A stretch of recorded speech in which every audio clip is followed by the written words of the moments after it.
আসসালামু আলাইকুম রহমতুল্লাহি ওয়া বারাকাতুহু। সম্মানিত দর্শক শ্রোতা, আজকে আমরা জানবো নামাজের ভিতরে কয়টি ওয়াজিব আছে। এটা জানা আমাদের একান্ত প্রয়োজন।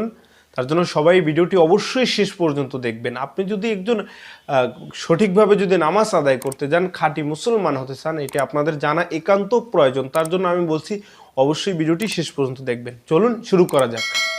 নামাজের ওয়াজিব হচ্ছে 14টি। প্রথম নাম্বার যে ওয়াজিব হচ্ছে সেটি হচ্ছে আলহামদু শরীফ পুরো পড়া। ওয়াজিব কেন হয়? ওয়াজিব যদি তরক হয় তাহলে আমরা কি করব? সুন্নত ছুটে গেলে নামাজের অঙ্গহানি হয়। আর ওয়াজিব যদি ছুটে যায় তাহলে সহু সিজদা দিতে হয়। ফরজ ছুটে গেলে নামাজ একেবারেই হয় না, আবার পড়তে হয়। কিন্তু ওয়াজিব ছুটে গেলে কীভাবে আমরা সহু সিজদা দেব?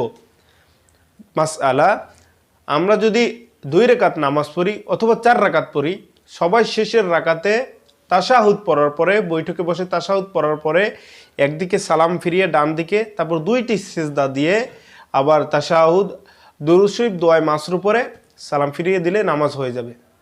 এখন নামাজের ওয়াজিবগুলো কি কি সেগুলো তো আমাদের জানতে হবে আগে। 1 নাম্বার হচ্ছে আলহামদু শরীফ পুরো পড়া, অর্থাৎ সূরাতুল ফাতিহা পুরোটা তেলাওয়াত করা। এই গেছে 1 নাম্বার। দ্বিতীয় নাম্বার হচ্ছে আলহামদুর সঙ্গে সূরা মিলানো, অর্থাৎ যখন আমরা কেরাত পড়ে থাকি, যখন আলহামদু সূরা পড়ে থাকি তারপর একটা সূরা মিলানো, কেরাত পড়া হচ্ছে ওয়াজিব, সূরা মিলানো। তারপর হচ্ছে 3য় নাম্বার রুকু সিজদায় দেরি করা। যখন আমরা রুকুতে যাব তখন দেরি করব। সুবহান রাব্বিয়াল আযীম আস্তে আস্তে 3 বার বলবো, আবার সুবহান রাব্বিয়াল আলা, এইভাবে রুকু সিজদায় দেরি করা।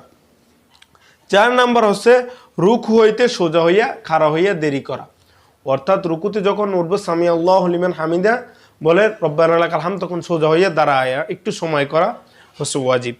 তারপরে হচ্ছে 2 সেজদার মাঝখানে সোজা হইয়া বসিয়া দেরি করা, যেরকম রুকু থেকে দাঁড়াই দেরি করা।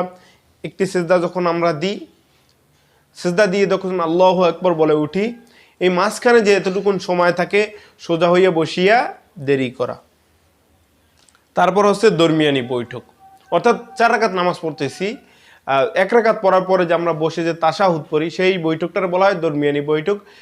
সেই দরমিয়ানি বৈঠক করা হচ্ছে ওয়াজিব।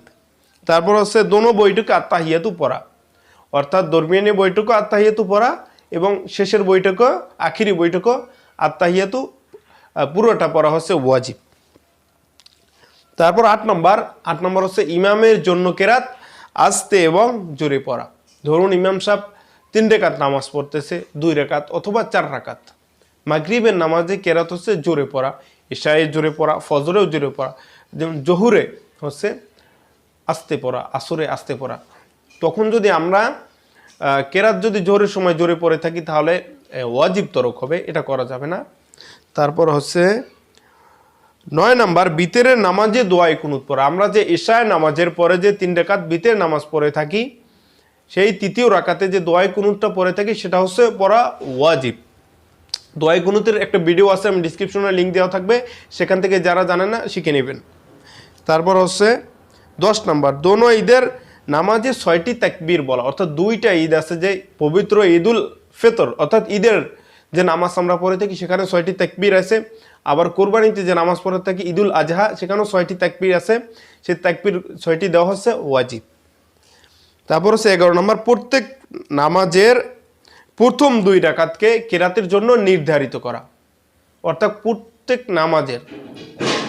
প্রত্যেক ফরজ নামাজের প্রথম 2 রাকাতকে, ধরুন আমরা 2 রাকাত নামাজ পড়তেছি, প্রথম 2 রাকাতকে আমরা কি করতে হবে? কেরাতের জন্য যে আলহামদু পড়া পরে যে সূরা পড়ি আমরা, ধরুন আলাম তারা পড়তেছি, তারপর কুরাইশ পড়তেছি, এই সূরা মিলানো হচ্ছে ওয়াজিব প্রথম 2 রাকাত। আবার 4 রাকাত পড়লে প্রথম 2 রাকাতে কেরাত পড়তে হয়, তারপর 2 রাকাতে পড়তে হয় না। 3 রাকাত পড়লে সেরকম 2 রাকাতে পড়তে হয়, পরের রাকাতে পড়তে হয় না। তারপর হচ্ছে 12 নাম্বার প্রত্যেক রাকাতের ফরজগুলির তারতিব ঠিক রাখা। ধরুন প্রত্যেক রাকাতে একটা ধারাবাহিকতা আছে, আমরা নামাজ পড়তেছি, যে ধারাবাহিকতা আল্লাহু আকবার বলে যে হাত বান্ধি, এটা হচ্ছে ফরজ। এই যে ফরজগুলোর যে তারতিব আছে সেগুলোকে ঠিক রাখা, ধারাবাহিকতা ঠিক রাখা। তারপর হচ্ছে 13 নাম্বার প্রত্যেক রাকাতের ওয়াজিব, যে আমরা ওয়াজিবগুলো যে জানলাম 1 থেকে এবার আছে 13 পর্যন্ত, যে পিছনে যে ওয়াজিবগুলো গেছে সেই ওয়াজিবগুলোকে ধারাবাহিকতা যে একটা আছে, সেই ধারাবাহিকতাকে বজায় রাখা হচ্ছে ওয়াজিব। তারপর হচ্ছে 14 নাম্বার আসসালামু আলাইকুম বলিয়ে নামাজ শেষ করা। অর্থাৎ নামাজ যখন আমরা শেষ করি যে আসসালামু আলাইকুম বলি, ডান দিকে বাম দিকে সালাম ফিরাই, সেই সালাম ফিরানো হচ্ছে ওয়াজিব। সম্মানিত দর্শক শ্রোতা, আশা করি সকলে ভালোভাবে বুঝতে পেরেছেন।